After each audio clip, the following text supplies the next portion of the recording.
नमस्कार दोस्तों, स्वागत है आपका अपना यूट्यूब चैनल टुडे एग्जाम पर। दोस्तों आज है 14 सितंबर 2022 और आज आरआरबी ग्रुप डी की एग्ज़ाम थी। तीनों पालियों की एग्ज़ाम समाप्त हो चुकी है।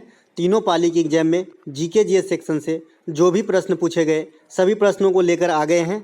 दोस्तों ये वीडियो उन लोगों के लिए काफ़ी इंपॉर्टेंट रहेगी जो आने वाले समय में आरआरबी ग्रुप डी का एग्ज़ाम देने वाले हैं, क्योंकि आपको इससे एक लेवल पता चलता है, साथ ही पता चलता है कि कौन सी क्वेश्चन ट्रेंड में है। बहुत सारे क्वेश्चन हूबहू रिपीट हो जाते हैं और कुछ क्वेश्चन जो एक्स्ट्रा फैक्ट से आते हैं, जैसा कि आप देखेंगे। तो चलिए दोस्तों बिना टाइम गवाए शुरू करते हैं। एक प्रश्न आया था कि उत्तल दर्पण में फोकस दूरी 30 सेंटीमीटर है, तो आपका वक्रता त्रिज्या r पूछा जा रहा था। तो आप जानते हैं f बराबर r/2 होता है, तो 30 बराबर r/2, तो r का मान यहाँ से जो है आपका 60 सेमी हो जाएगा। चलते हैं आगे। अगला एक प्रश्न पूछा गया था कि उत्तल दर्पण में वस्तु से जो है 200 सेमी दो सेमी दूरी पर रखी है, तो प्रतिबिंब की प्रकृति कैसी होगी। आप जानते हैं उत्तल दर्पण में प्रतिबिंब की प्रकृति जो हमेशा काल्पनिक ही बनता है। उत्तल दर्पण में हमेशा काल्पनिक प्रतिबिंब बनती है और अवतल दर्पण में वास्तविक और काल्पनिक दोनों प्रतिबिंब बन सकती है। चलते हैं आगे। कीटाणु मारने के लिए इनमें से किसका प्रयोग किया जाता है, तो विरंजक चूर्ण का प्रयोग किया जाता है कीटाणु मारने के लिए। CaOCl2 इसका सूत्र होता है। इसे कैल्शियम हाइपोक्लोराइट कहा जाता है। एक प्रश्न आया था कि इनमें से कौन सा एक मौलिक अधिकार नहीं है। वहाँ पे 4 ऑप्शन दिए गए थे। धन का संचय करना, संवैधानिक उपचारों का अधिकार, शांतिपूर्ण ढंग से बैठक। तो इसमें से जो राइट आंसर हो जाएगा ये हो जाएगा आपका धन का संचय करना, क्योंकि आप जानते हैं कि संपत्ति के अधिकार को मौलिक अधिकार से 1978 में 44वां संविधान संशोधन के द्वारा हटाकर इसे विधिक अधिकार बना दिया गया और वर्तमान में संविधान के आर्टिकल 300 के क में रखा गया है। बात करें संवैधानिक उपचारों का अधिकार, तो आर्टिकल 32 हमारा कहता है कि संवैधानिक उपचारों का अधिकार है। इसे भीमराव अम्बेडकर ने संविधान का आत्मा कहा था और कोई भी आदमी जिसका मौलिक अधिकारों का हनन होता है तो सीधे सुप्रीम कोर्ट तक जा सकता है। शांतिपूर्ण ढंग से बैठक हमारा आर्टिकल 19 में जो है प्रेस की स्वतंत्रता से मिला है। एक प्रश्न आया था सरदार सरोवर परियोजना किस नदी पर है, तो ये नर्मदा नदी पे है। नर्मदा नदी पर जो और परियोजना है ये ओमकारेश्वर परियोजना। उसकी उद्गम की बात करें नर्मदा नदी की, तो ये अमरकंटक की पहाड़ी से निकलती है मध्य प्रदेश से, उल्टी दिशा में बहता है, डेल्टा का निर्माण नहीं करता है तथा अरब सागर में गिरता है नर्मदा नदी। नर्मदा नदी को जो है मध्य प्रदेश का जीवन रेखा भी कहा जाता है। एक प्रश्न आया था कि एक पीढ़ी से दूसरे पीढ़ी में आनुवांशिक गुण का आदान प्रदान किसके द्वारा होता है, तो जीन के द्वारा होता है। वहाँ पे जीन और कोशिका दोनों ऑप्शन में थे, लेकिन जीन आंसर होगा। आनुवांशिकता का पिता किसे कहा जाता है, ग्रेगरी मेंडल को कहा जाता है। आनुवांशिकता के नियम के लिए मेंडल ने मटर के पौधे का सिलेक्शन किया था। नेचुरल सिलेक्शन का सिद्धांत चार्ल्स डार्विन ने दिया था। द ओरिजिन ऑफ स्पीसीज पुस्तक के लेखक चार्ल्स डार्विन है। आने वाले शिफ्ट के लिए ये छपेगी, देखिएगा। एक प्रश्न आया था कि फ्लोएम के बारे में क्या कथन सत्य नहीं है, तो फ्लोएम के बारे में जो कथन सत्य है ये पोषक तत्व को जो है परिवहन करता है पौधों के अंदर। ये 4 प्रकार के उत्तकों से मिलकर बने होते हैं, ये सब सत्य है। जो असत्य रहेंगे ये एक ऑप्शन में दिया रहेगा, वही राइट आंसर करके आना था। एक प्रश्न आता है कि इनमें से कौन सी नदी पंजाब में नहीं बहती है, तो रावी, सतलज और ब्यास पंजाब में बहती है, जबकि ब्राह्मणी नदी जो है ये उड़ीसा की प्रमुख नदी है। एक प्रश्न आया था कि विश्व एथलेटिक्स 2022 चैंपियनशिप में भारत के लिए रजत पदक किसने जीता, तो यहाँ पर भारत के लिए एकमात्र पदक जीते थे, वो भी रजत नीरज चोपड़ा के द्वारा। अब नीरज चोपड़ा किस खेल से संबंधित है, तो भाला फेंक से। इन्होंने ही टोक्यो ओलंपिक 2020 में जो है भारत को एक स्वर्ण पदक दिलाया था भाला फेंक के अंदर, और 87.58 मीटर भाला फेंके थे। तो आपको ये बात भी ध्यान रखना है। नीरज चोपड़ा का जो किताब है इसका नाम है गोल्डन बॉय नीरज चोपड़ा। कौन लिखे हैं, नवदीप सिंह गिल लिखे हैं, तो ध्यान रखना चाहिए। ठीक है। एक प्रश्न आया था कि प्रिज्म से प्रकाश को गुजारने पर सबसे अधिक झुकाव किस रंग की होती है। अब यहाँ पे दर्शन कर लीजिए साक्षात। मैं सब दिन बताता हूँ कि प्रिज्म से जब गुजारते हैं प्रकाश का वर्ण विक्षेपण कहलाता है। सबसे ऊपर रेड, सबसे नीचे बैगनी होती है। रेड की तरंग दैर्घ्य सबसे अधिक होती है, बैगनी की तरंग दैर्घ्य सबसे कम होती है। जिसकी तरंग दैर्घ्य सबसे कम होगी उसकी झुकाव सबसे अधिक होगी, या प्रकीर्णन सबसे अधिक होगी, या विचलन सबसे अधिक होगी। चलते हैं आगे। एक प्रश्न पूछा गया था प्रतिवर्ष राष्ट्रीय एकता दिवस कब मनाते हैं, तो 31 अक्टूबर को सरदार वल्लभ भाई पटेल के जन्मदिन पर जो है राष्ट्रीय एकता दिवस मनाते हैं। स्टैच्यू ऑफ यूनिटी का नाम आपने जरूर सुना होगा। 182 मीटर ऊंचाई वाली जो प्रतिमा है ये आपका केवड़िया में है, गुजरात के केवड़िया में, और इसका नाम जो है बदल दिया गया है, एकता नगर कर दिया गया है। अब एकता नगर और एकता दिवस एक दोनों सिमिलर है, सरदार वल्लभ भाई पटेल के नाम पे ही रखा गया है। चिल्ड्रेंस डे जो है आपका नेहरू जी के जन्मदिन पे मनाया जाता है। राष्ट्रीय युवा दिवस 12 जनवरी स्वामी विवेकानंद जी के जन्मदिन पे।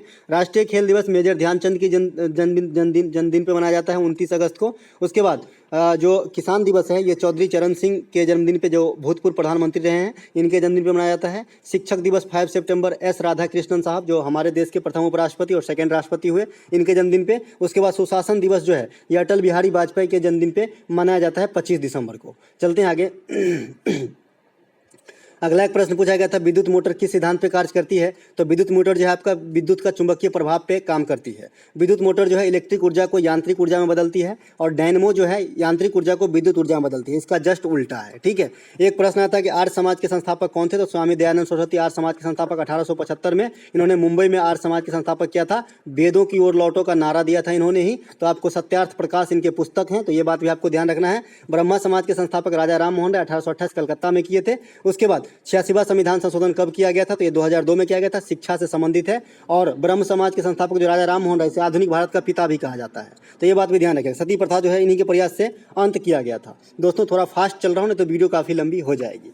भारतीय संविधान के 11वीं मौलिक कर्तव्य क्या है? तो 11वां मौलिक कर्तव्य क्या है कि 6 से 14 वर्ष तक के जो बच्चे हैं उनको निःशुल्क शिक्षा दिलाना पेरेंट्स का कर्तव्य होगा। तो ये मौलिक कर्तव्य है 11वां। इससे पहले 10 मौलिक कर्तव्य कब जोड़ा गया? 1976 में 42वां संविधान संशोधन के द्वारा। कहाँ रखा गया था? 51 के में रखा गया है। किस समिति की अनुशंसा पे जोड़ा गया? तो स्वर्ण सिंह समिति के अनुशंसा पे। इसे भाग 4 में रखा गया है नीति निर्देशक तत्व के अंतर्गत। नीति निर्देशक सिद्धांत जो है ये आपका कहाँ से लिया गया है? तो आयरलैंड के संविधान से लिया गया है। ये बात भी आपको ध्यान रखना है, इंपॉर्टेंट है। एक प्रश्न आया था कि औसत लागत क्या होता है? तो औसत लागत जो है संपूर्ण कीमत अब बट्टा जितने सही सामान है, जितने क्वांटिटी है सामान के, उससे भाग देने पे जो है आपका औसत लागत निकल आता है। एक प्रश्न आया था कि IIT खड़गपुर ने कैंसर के इलाज के लिए किसके साथ जो है अपना समझौता किया है? तो टाटा के साथ मिलकर जो है समझौता किया है। कुछ इक्विपमेंट डेवलप करेंगे ताकि जो है कैंसर को जो डिटेक्ट करने में जो है सुविधा प्राप्त हो। एक प्रश्न आया था चौरा चौरी हत्याकांड किस राज्य से संबंधित है? तो ये उत्तर प्रदेश से संबंधित है और इसी हत्याकांड के कारण असहयोग आंदोलन को स्थगित करना पड़ा था। स्वराज पार्टी की स्थापना कब होती है? 1923 ईस्वी में। किसके द्वारा? मोतीलाल नेहरू और चित्तरंजन दास के द्वारा। दोस्तों आप देख रहे होंगे कि जो एक्स्ट्रा फैक्ट है काफी काम के होंगे और जो भी क्वेश्चन आप एग्जाम में देखते होंगे लगभग इस एक्स्ट्रा फैक्ट से आपको मिलता होगा। अगर अच्छा लगा हो तो इतना समय तो आप लाइक कर दिए होंगे, आई होप।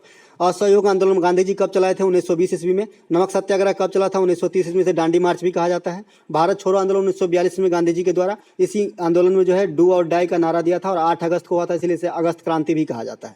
चंपारण सत्याग्रह 1917 गांधी जी के द्वारा। और चंपारण सत्याग्रह किसके खिलाफ था? तो 3 कठिया पद्धति। 3 कठिया पद्धति क्या है भैया?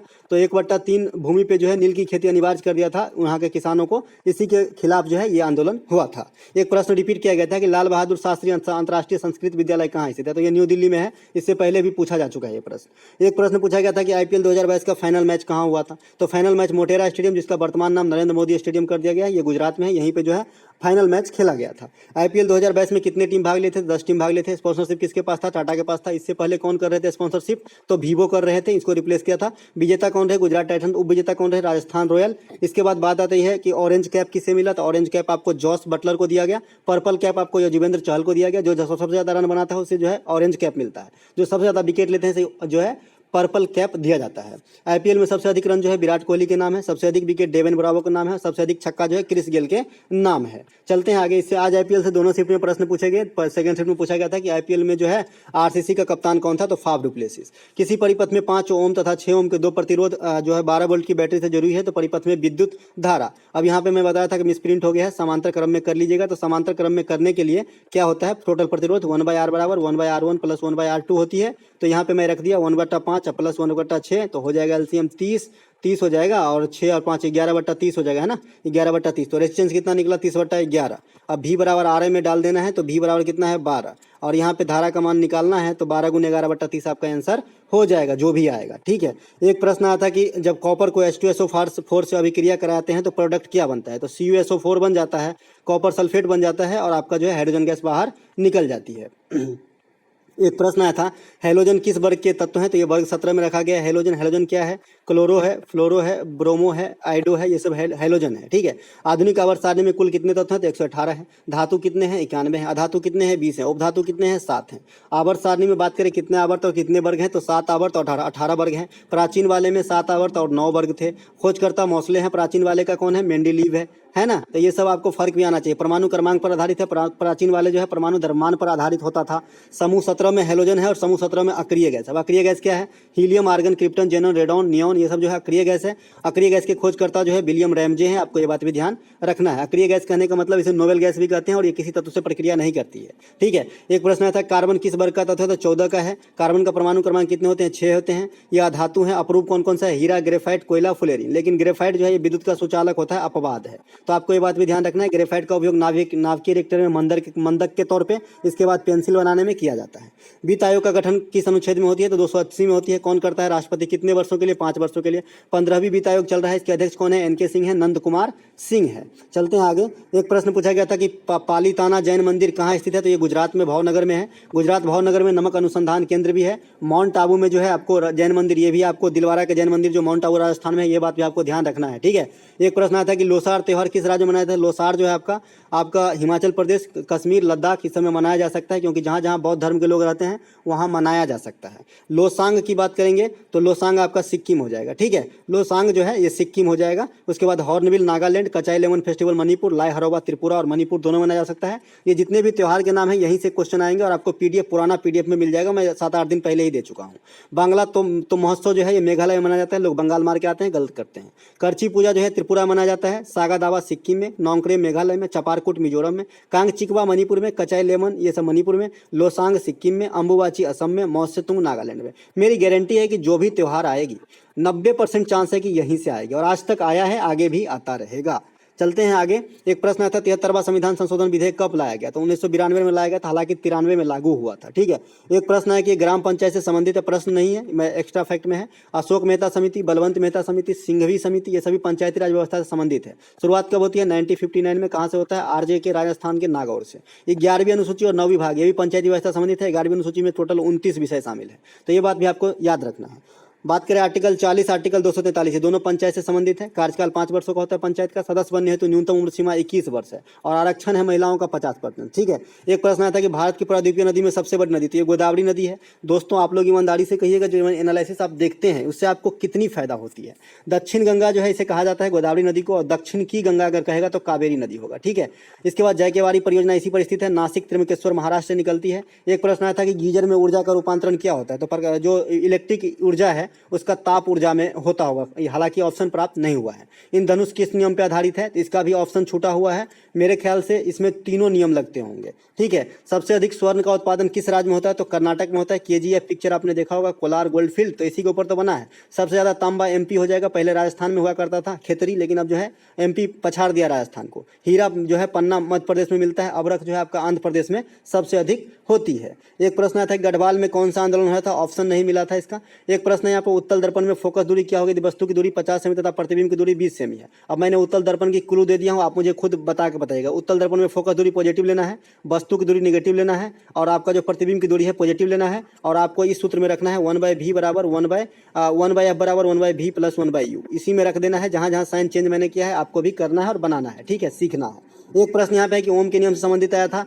तो इसमें तो प्रश्न मिला नहीं। एक प्रश्न आया था राष्ट्रपति वीटो का पावर उपयोग कब करता है? जब वो किसी संवैधानिक संशोधन विधेयक पर सहमत नहीं हो तो वीटो का पावर कर सकता है। अब राष्ट्रपति के पावर वीटो कितने प्रकार के हैं? तो 3 प्रकार के। कौन से आर्टिकल में है? तो 111 आर्टिकल में वर्णित है। अब बात करें राष्ट्रपति का अध्यादेश 123 में जारी होती है। 72 आर्टिकल जो है आपका राष्ट्रपति के क्षमादान से संबंधित है। राष्ट्रपति भारतीय संसद के अभिन्न अंग है, लोकसभा, राज्यसभा और राष्ट्रपति से मिलकर बने होते हैं। राष्ट्रपति से लगातार आर्टिकल जो है ये 52 से 61 तक लेकर राष्ट्रपति संबंधित। 52 में कहा गया है कि भारत में एक राष्ट्रपति होगा। 61 में कहा गया है कि राष्ट्रपति पर महाभियोग किस प्रकार लगाया जाता है। और मैंने आपको बताया भी था, याद रखने का तरीका, पकानी कोका दियो दसम, एक एक वर्ड बैठाएंगे, एक एक मीनिंग निकलेगी।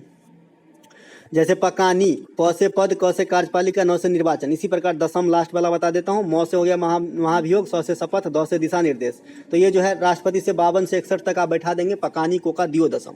जब प्रकाश विरल माध्यम से सघन माध्यम में जाती है तो किरण किस ओर मुड़ती है? तो अभिलंब की ओर मुड़ती है, गति कम हो जाती है। यहीं जब सघन माध्यम से विरल माध्यम में आएगा तो गति बढ़ जाएगा, है ना। सघन माध्यम और विरल माध्यम क्या होता है आप खुद ही समझिए। जैसे जल से हवा में गया तो जल हो गया इसलिए सघन माध्यम, और हवा इससे भी पतला तो हो गया विरल माध्यम। जैसे हवा से कांच में गया तो कांच हो गया सघन माध्यम, हवा हो गया विरल माध्यम।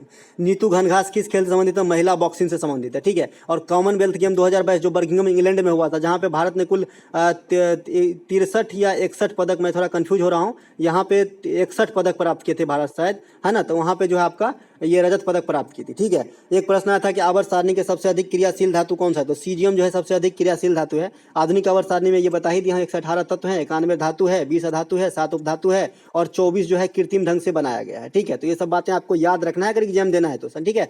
सबसे अधिक भारी ओस्मियम है, सबसे अधिक कठोर प्लेटिनम है, और प्लेटिनम जो है हवा से संपर्क नहीं करता, मतलब हवा से प्रतिक्रिया नहीं करता। प्लेटिनम और सोना ये दोनों इसीलिए महंगा होते हैं क्योंकि इस पर कोई दाग धब्बा नहीं आता है, ठीक है।